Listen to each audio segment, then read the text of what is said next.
Crisis মানে stock শেষ হয়ে গেছে, সকাল থেকে আমরা বিক্রি করলাম, কারুর যার 100 টাকা দরকার সে 200 টাকা নিচ্ছে। এইভাবে প্রচন্ড ভিড়। দু একটা পাম্পের আগে আশেপাশে পাম্পে নেই, তো চাপটা আমাদের উপরে পড়ে গেল। আমার নালে আজ সারাদিন চলে যেত।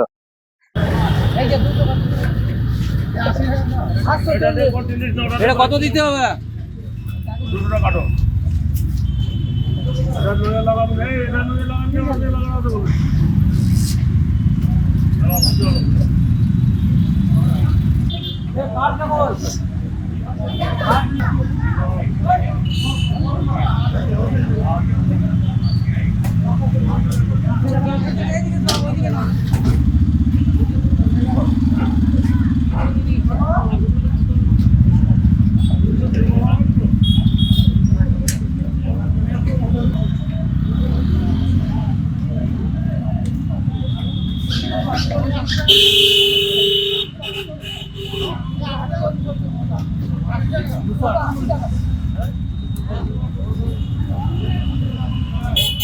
ভীষণ বাজে অবস্থা, তেল পাওয়া যাচ্ছে না কোথাও। রিলায়েন্সে গেলাম, রিলায়েন্সে 300 টাকার বেশি তেল দেয়নি। ঠিক আছে, এখানে ভীষণ ভিড়, লাইনের পর লাইন দাঁড়িয়ে আছি। ঠিক আছে, অনেকক্ষণ সময় লাগছে, তেলের সংকট চলছে। আর কলেজ মোড়ে বন্ধ, কলেজ মোড় বন্ধ, কিছু কিছু পেট্রোল পাম্প তো বন্ধই করে দিয়েছে, একদম তেল পাওয়া যাচ্ছে না একদমই। ভীষণ ইয়ে লাগছে। ঠিক আছে, সবাই তো ফুল ট্যাঙ্কি করানোর জন্য আসছে, কিন্তু একটা লিমিটেড করে দিয়েছে যে এত টাকার বেশি তেল দেওয়া যাবে না, এরকম সংকট চলছে।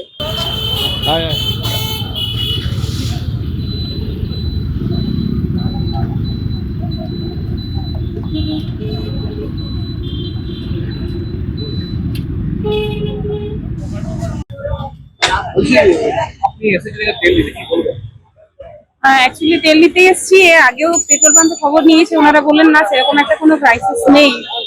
আজকে এসে এইমাত্র নিতে এসে দেখলাম পাম্পে এত ভিড়। এখানে দাদারা তো বলছেন যে তেলের সেরকম একটা ক্রাইসিস হবে না। এখন আজকের এইরকম পরিস্থিতি দেখে মনে হচ্ছে আগামী যে দিনগুলো আসছে তাতে হয়তো ক্রাইসিস হতে পারে। হ্যাঁ, তাও নিতে তো হবেই, কারণ যদি একদম তেল না পাওয়া যায় তাহলে তো কাজকর্ম সব বন্ধ হয়ে যাবে। যে পাম্পে তেল নেই তার তো বন্ধ হবে, বাট আমার পাম্পে এখন তেল আছে, সাফিসিয়েন্ট অয়েল আছে আমার কাছে, তো আপনার কন্টিনিউ সাপ্লাই থাকছে। কোনো প্রবলেম তো এখন পর্যন্ত ফেস করছি না। কাস্টমার ক্লিনিকে ভিড় হচ্ছে ঠিক কথা, বাট কোনো ইস্যু নেই।